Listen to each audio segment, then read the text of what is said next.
자신의 전생공덕에 따라 이 세상에 태어나도 국가 경제와 가정 환경에 따라 누릴 수 있는 삶의 기회가 천차만별인데 천상에서는 보다 구체적이고 다양하군요. 이 사바 세계에서 잘 수행하면 저 세상에서 더 많은 기회가 주어진다고 하니 없는 신심이라도 내어봐야겠습니다. 자, 그럼 관세음 보살님을 따라 극락세계 유람하시죠. 제6장 하프면화 연결편. 나와 관세음 보살님은 다시 가파른 절벽 아래로 왔는데 이때 나는 기이한 광경을 또 보았다. 한 20살 정도의 여자였는데 그녀는 인간들과 똑같은 검은색의 옷을 입고 있었으며 높은 절벽 아래에서 큰 소리로 통곡을 하고 있는 것이었다. 당시에 나는 또 매우 이상하게 여겼다. 왜냐하면 극락세계는 즐거움만 있고 고통이 없는 곳이라는데 저 사람은 왜 여기서 이처럼 비통하게 통곡하는가 하는 생각을 했기 때문이다. 관세음 보살님께서는 이미 나의 마음을 다 꿰뚫어 보시고는 나를 불러 앞으로 나가서 그녀에게 한번 물어보아라 라고 했다. 그리하여 나는 그녀 곁으로 가서 합장을 하고 보살님, 왜 여기서 이렇게 슬프게 울고 있습니까? 라고 물었다. 그러자 그녀가 머리를 들고 나를 쳐다보았는데 울고 있는 것이 아니라 오히려 싱글벙글 웃으며 나에게 말했다. 저는 무서운 망상에 뒤섞여 있습니다. 하고 말을 마치자 그녀 역시 바로 연못의 연꽃 위에 단정하게 앉아 13세에서 14세의 여자아이 모양으로 바뀌었고 몸도 또한 온통 수정으로 변하면서 그 높은 벼랑도 동시에 사라져 버렸다. 그녀는 나에게 자신을 소개하길 저는 복건성 순창 사람으로 이름은 아무개이고 현재 21세인데 불문의 귀한 청신녀입니다. 1960년 무렵 저는 출가를 결심했는데 주위 사람들로부터 반대와 간섭을 당하였고 제가 끝까지 결심을 바꾸지 않자 최후에는 사람들이 저를 너무 괴롭혀서 결국 절벽에서 뛰어내려 자살을 하게 되었습니다. 본래 자살이란 시박에 속하는 것으로 극락왕생할 수 없는 것이지만 그러나 관세음 보살님께서 큰 자비심으로 제가 오로지 지극한 마음으로 염불하는 것을 아시고서 저를 정토에 왕생하도록 인도하여 주셨습니다. 하지만 저는 이제 왕생한 지 얼마 안 되었기 때문에 아직 두려운 마음을 제거하지 못하여 이 때문에 시도 때도 없이 스스로를 억제할 수 없는 무서운 망상의 업력이 마음속으로부터 반영되어 나옵니다. 이런 현상은 곧 인간이 악몽을 꾸는 것과 같아서 마음속에 자주 놀라고 두려워하는 무서운 경계가 마치 현실처럼 나타나곤 한답니다. 비록 관세음 보살님께서 설법해 주시고 가피를 주시지만 아직은 망상을 완전히 제거하지 못했습니다. 라고 말했다. 나는 관심을 가지고 그녀에게 다시 말했다. 보세요. 내 옆에 계시는 분이 바로 관세음 보살님이 아닙니까? 그녀가 이 말을 듣자마자 곧 바로 관세음 보살님을 향하여 경건하게 무릎을 꿇고 엎드려 절을 올리자 관세음 보살님께서는 그녀에게 너는 빨리 연못의 팔공덕수로 자주자주 몸을 씻어라. 그러면 이런 업장이 서서히 없어질 것이다. 라고 말씀하셨다. 곧이어 우리들은 연못에 도달했는데 아주 이상한 것은 연못 안의 물이었다. 물이 마치 공기와 같았으며 우리 사바 세계의 물과 같은 액체 상태가 아니었다. 관세음 보살님께서 대업 왕생한 사람들은 대부분 하푸마생에 왕생하지만 그러나 칠보로 이루어진 연못의 팔공덕수는 불가사의한 가피가 끝이 없으므로 이 물에 들어가서 씻으면 업장이 점차로 제거되고 망념이 사라지게 된다. 너도 내려가서 목욕을 해보아라 라고 하시자 나는 옷이 젖으면 어떻게 합니까? 라고 여쭈었다. 그러자 관세음 보살님께서 그렇지 않다. 이 연못은 사바세계의 연못과는 달라서 물에 들어가도 옷이 젖지 않는다. 라고 말씀하셨다. 나는 그 말씀을 듣고 조심조심 연못으로 들어가서 목욕을 했는데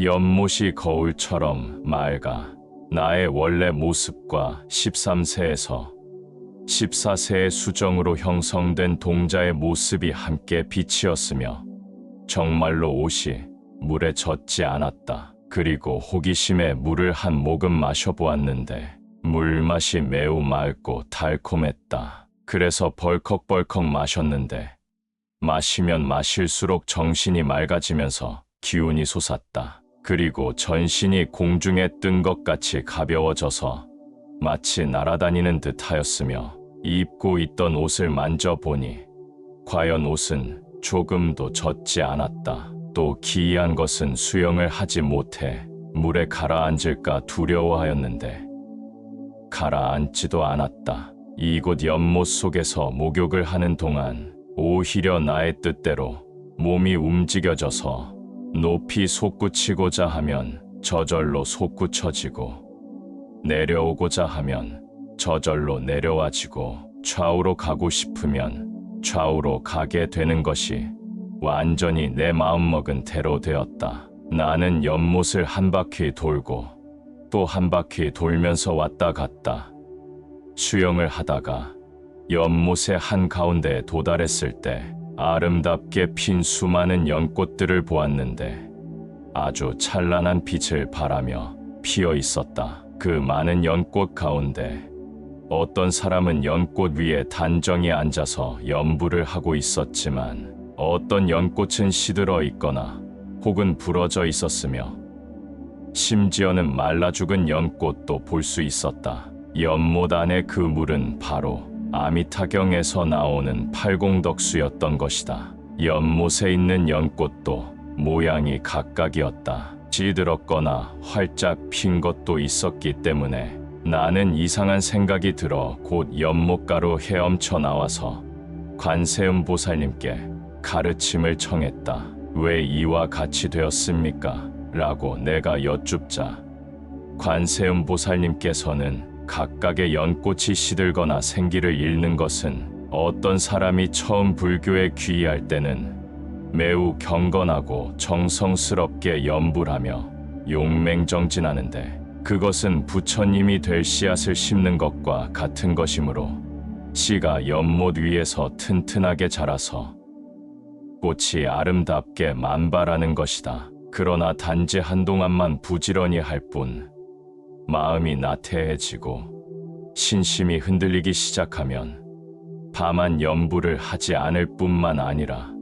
심지어는 시박을 저지르게 되고 이 때문에 그 연화는 서서히 시들게 되는 것이다. 너는 저 끊어지고 시든 연화를 보아라. 바로 강서성에 살던 아무개의 것인데 이 사람은 처음에는 불법에 귀의하여 연불하기 시작하였으나 나중에는 관리가 되어 연불을 하지 않고 도리어 육식과 오신채를 먹기 시작하면서 점차 시박을 저지르더니 결국에는 나라에서 사형 선고를 받았다. 그리하여 연꽃이 부러지게 된 것이다. 또 그 밖에 이 말라 죽은 연꽃은 영태연에 사는 사람의 것으로서 스님께 귀의하여 3년 동안은 열심히 연불하여 연꽃이 매우 아름답게 피기 시작했는데 돈을 벌고 싶어 뛰쳐나간 후에 다시는 연불을 하지 않았다. 정당하지 못한 방법으로 닥치는 대로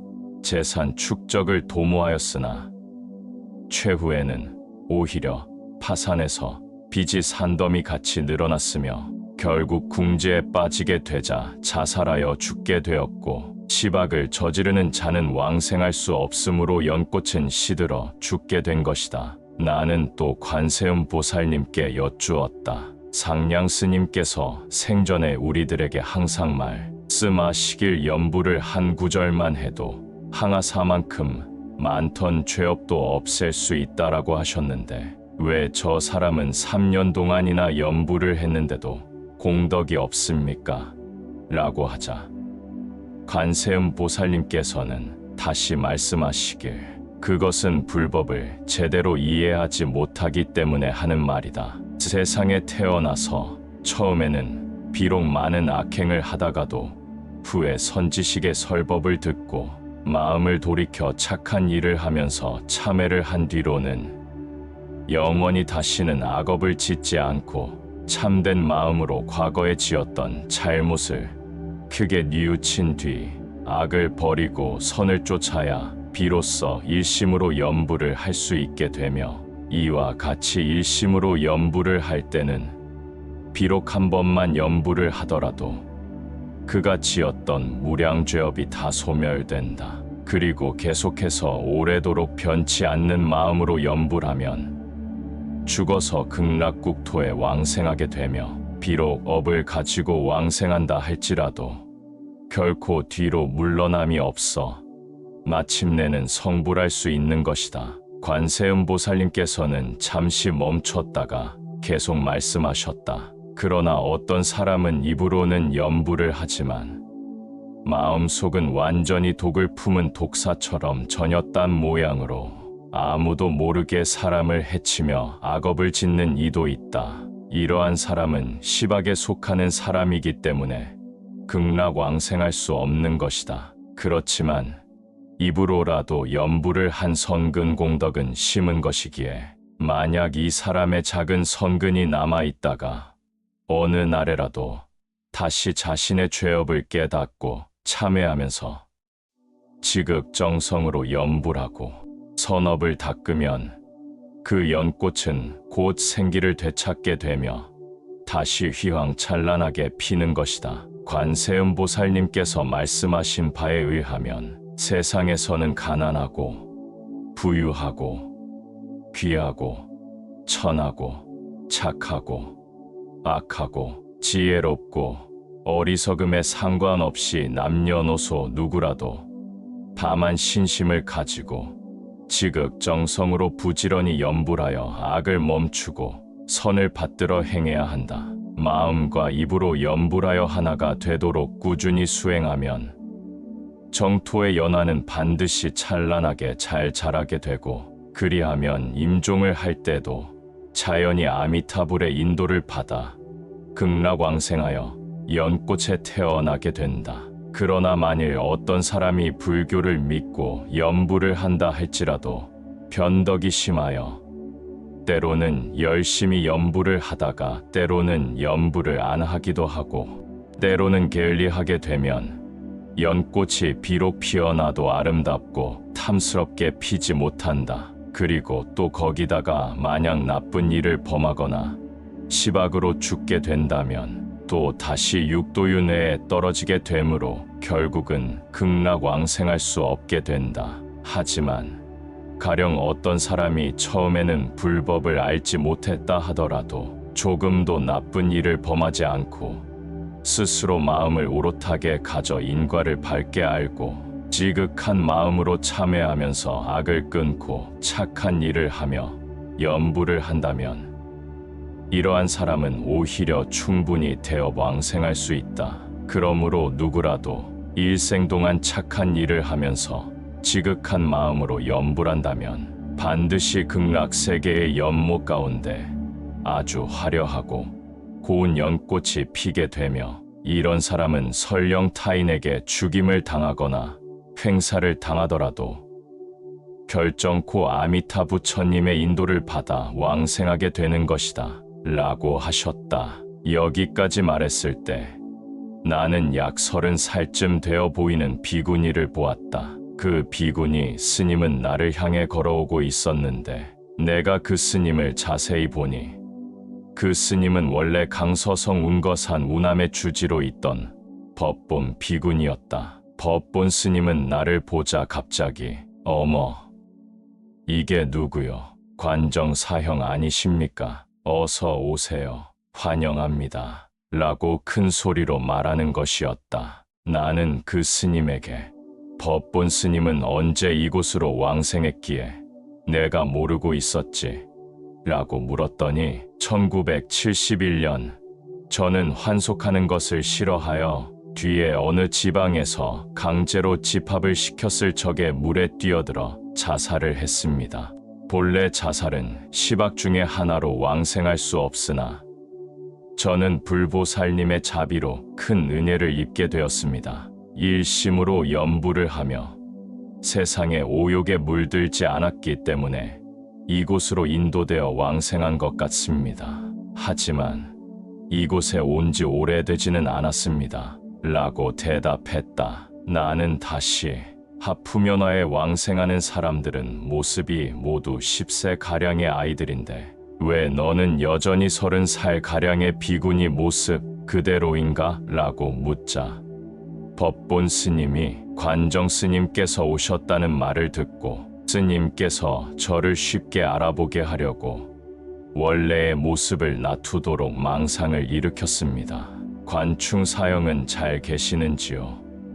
사바 세계에 돌아가시거든 그에게 부지런히 정진하라 하시고 저는 이미 정토에 왕생하였으니 이제 걱정 말라고 전해 주십시오 라고 말했다. 잠시 후 갑자기 종소리가 들리기 시작했는데 관세음보살님께서 나에게 이것은 설법 시간을 알리는 종소리라고 하셨다. 이때 수만의 남자아이들이 보였는데 이번에는 여자아이는 한 명도 보이지 않았다. 모두 13에서 14세쯤 되어 보였으며 몸에는 붉은색의 옷을 입고 허리에는 금색의 띠를 둘렀으며 머리는 2개의 상투처럼 묶어서 틀어 올리고 있었고 복장이 통일되어 정갈하게 대여를 이루었는데 그들의 몸과 머리, 손, 발 모두가 백색의 투명한 수정이었다. 그들은 모두 연화대 위 아래로 모여들어 서로 무릎을 꿇고 큰절을 하였으며 그런 뒤 하늘에서 음악이 울리기 시작하자 천상의 온갖 아름다운 새들이 음악 소리에 맞춰 연부를 시작했다. 이어서 온몸에서 수천 가지의 빛을 발하는 보살님 한 분이 눈앞에 나타나셨는데 그 모든 광경은 마치 한 폭의 그림처럼 아름다움이 극에 달했다. 관세음 보살님께서 나에게 저분은 바로 대요설 보살님이시다. 오늘은 저 보살님께서 설법하는 날이기 때문에 이렇게 나오신 것이다. 그들은 이제 시방의 부처님과 성현들께 아침 예배를 드리러 갈 것이다. 하지만 우리는 시간이 한계가 있기 때문에 함께 참가할 수는 없다라고 하셨다. 이때 하늘에서는 마치 비가 오듯이 아름다운 빛깔의 온갖 꽃송이들과 기이한 물건들이 쏟아져 내리자 남자아이들은 모두 옷자락을 펼쳐 그것들을 받기 시작했다. 그리고 바로 이어서 하늘에서 번갯불 같은 수만 가지 색깔의 빛이 번쩍거렸는데 말할 수 없이 아름다웠다. 하프마 생중에는 언어다란이당이라 불리는 집이 있었는데 언어다란이란 설법하시는 보살님께서 한 구절의 법문을 말씀하시면 어떤 중생이라도 모두 알아들을 수 있는 것으로서 듣는 사람이 어디 사람이건 가령 복건인, 광동인, 해남인, 조주인, 상해인, 사천인 혹은 한국인, 미국인, 독일인, 프랑스인, 소련인, 일본인 등 세계 어느 나라 사람이든지 간에 설법하시는 보살님은 오직 한 가지 말로 설법하시지만 듣는 사람에게는 모두 자기의 모국어 또는 고향의 말로 들리게 된다는 것이다. 그러므로 듣는 사람이 어느 나라 언어를 사용하든지 간에 통역을 할 필요가 없이 모두 직접 알아들을 수 있으니 이것이 바로 언어다라니의 오묘함이다. 그리고 하프마 생중에는 정관탑이라고 부르는 아주 높은 탑도 있었는데 이곳에 하품에 왕생한 사람들이 탑의 정상에 오르려 하거나 혹은 꼭대기에서 내려오려고 하면 우리의 사바 세계와 같이 엘리베이터를 타고 올라가거나 내려올 필요가 없다. 그들이 만약 올라가고자 하면 마음으로 단 한 번만 생각하면 곧 바로 올라가게 되고 내려오고자 하면 곧 내려와진다. 그들의 몸은 앞에서 말한 바와 같이 투명하여 장애가 없으므로 벽이나 담 등 어떠한 곳도 상관없이 통과하고자 하면 한 번의 생각만으로 자유자재로 통과할 수 있으며 어떠한 장애도 받지 않는다. 그러므로 설령 몇 배, 몇 천, 몇만 명의 사람들이 같은 공간에 모여 있다 할지라도 서로 부딪히거나 붐비는 일이 없다. 왜냐하면 그들은 물질로 이루어진 육신으로 되어 있지 않으므로 신체가 투명하여 장애가 없는 까닭이다. 정관탑은 매우 크고 그 안에서는 어떤 것도 다 볼 수 있으며 지방 세계의 모든 경계도 비추어 볼 수 있다. 가령 여기에서 우리 사바 세계의 지구를 보고자 하면 바로 볼 수 있는데 오직 모래 알갱이 하나 정도의 크기로 보이며 태양도 역시 모래 알갱이만 하게 보이는데 그러나 만약 그 중에 어느 한 곳의 광경을 확대해서 정확하게 볼 수도 있다. 예를 들어 아시아를 보고 싶다면 시선을 따라 자꾸 확대하면 아시아의 모양이 바로 확대되어 나타나게 되며 중국을 보고자 하거나 만리장성이나 복건성 또는 그 중에 집 한 채, 방 안의 전경을 보고자 하여 시선으로 상응하는 사물을 크게 생각하면 눈앞에 확실한 영상으로 나타난다. 바꾸어 말하면 여기에서는 보지 못하는 것이 없었으며 이곳은 전 우주를 볼 수 있는 천문대와 같은 것이었다. 하품 중생의 왕생한 사람들은 생전에 5개와 8개 등 모든 계율을 범하고 악업을 지으면서도 참회하지 않다가 임종시의 선지식의 가르침을 듣고 부처님의 위실력과 부사이한 공덕을 찬탄하며 극락세계에 태어나길 발언하면서 염불하여 아미타 부처님의 원력과 가피로 왕생한 경우를 말한다. 하품 상생에 왕생한 사람들은 하품 중생보다 한 단계 위로 비록 갖가지 악업을 짓기는 하지만 태승의 가르침을 비방하지 않고 임종시의 선지식의 가르침으로 태승의 가르침을 찬탄하고 일심으로 합장하며 아미타부를 염불하여 극락세계에 태어나길 발언하여 아미타 부처님의 원력과 가피력으로 왕생한 경우를 말한다. 관세음 보살님께서는 이제 내가 너를 데리고 다시 한층 위인 중품 중생의 연못으로 데리고 가서 구경시켜 주겠다 라고 말씀하셨다. 오늘의 이야기는 여기까지이고요. 이 사바 세계의 생존 환경 조건이 매우 험악하고 경쟁적이라 살아가면서 악업을 피할 길 없어 보통 받아야 하는 중생들에게는 축복의 기회가 있다고 하니 그나마 다행이지만 이 기회마저도 성근 공덕이 있어야 한다고 합니다. 그러니 미리미리 항상 불심으로 준비하여야겠습니다. 그럼 오늘도 시청하여 주신 모든 분들께 감사드립니다. 안녕히 계십시오.